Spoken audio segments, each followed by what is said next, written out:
Cet homme ne voulait rien de plus que vengeance et justice. Devant lui se trouvait le criminel qui a détruit sa famille.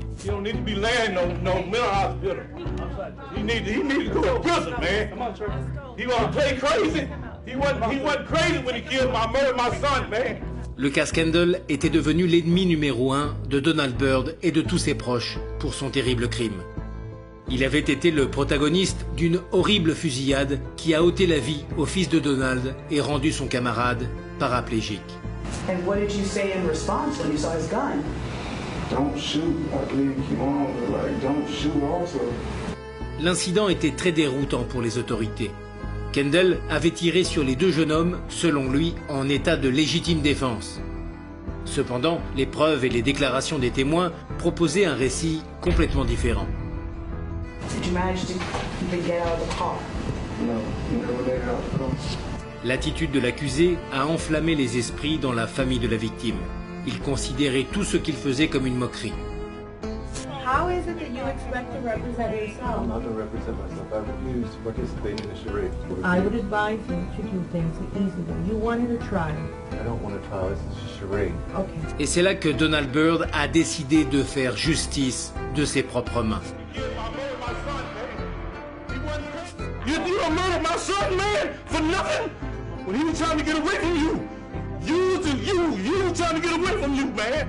And you kept shooting him while his back was under the truck. And you kept shooting him, man. You kept shooting him. La voix du père était brisée, comme la vie de son fils. Il ne pouvait pas comprendre que quelqu'un soit si mauvais au point d'assassiner son petit et de plaider malgré tout non coupable. Le crime avait été commis de sang-froid et avec traîtrise. La reacción violenta en el momento no se procesa, y solamente hay una explosión de furia, hay una explosión de ira. Y hay una ira, claro, contra una persona que atentó contra tu hijo. Culturalmente se sabe que, o se entiende que es el padre que debería fallecer primero que el hijo. Culturalmente se dice eso.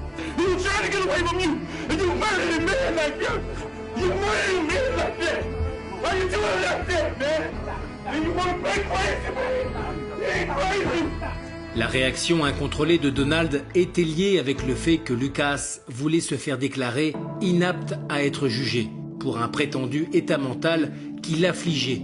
Personne ne le croyait vraiment, à part sa mère.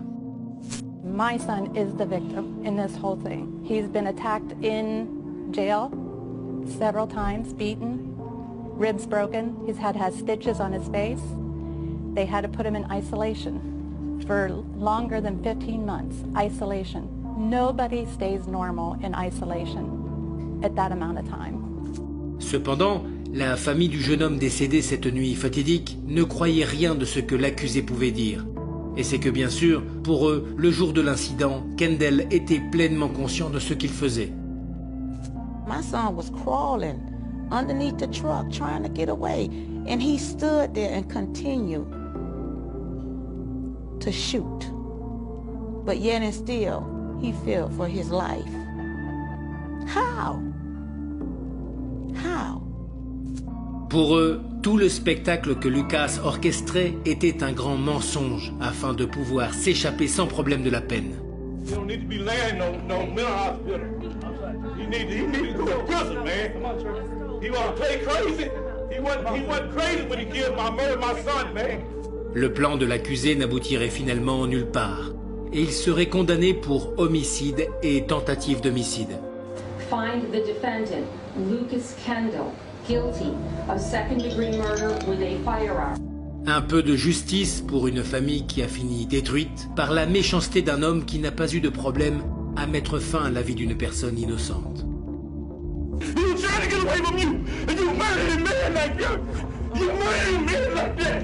Why you doing it like that, man? And you want to play crazy, man? You ain't crazy. You ain't crazy, man.